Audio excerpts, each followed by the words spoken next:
Update India TV, हर खबर सच्चाई की ओर। यवतमाळ येथे महाराष्ट्र सरपंच संघटनेची यवतमाळ जिल्हा कार्यकारिणी घोषित।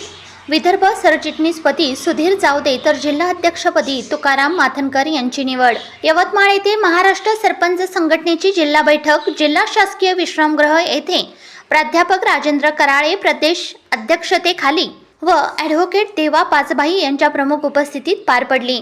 या बैठकीमध्ये सर्वानुमते सुधीर जावदे महाराष्ट्र सरपंच संघटनेच्या विदर्भ सरचिटणीसपदी निवड करण्यात आली, तर तुकाराम माथनकर यांची यवतमाळ जिल्हा अध्यक्षपदी निवड करण्यात आली।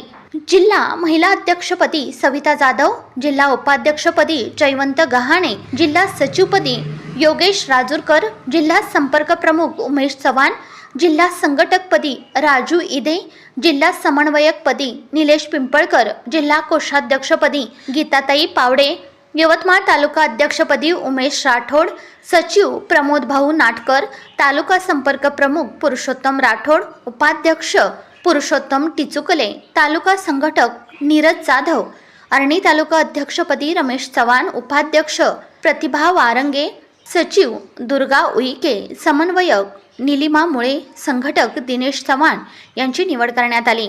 महाराष्ट्र सरपंच संघटना यवतमाळ सरपंचांनी ग्रामपंचायत यांच्या हक्क मागण्यांसाठी कायदेशीर व आक्रमक मार्गाने काम करणार असल्याचे विदर्भ सरचिटणीस सुधीर जावदे यांनी या बैठकीत सांगितले।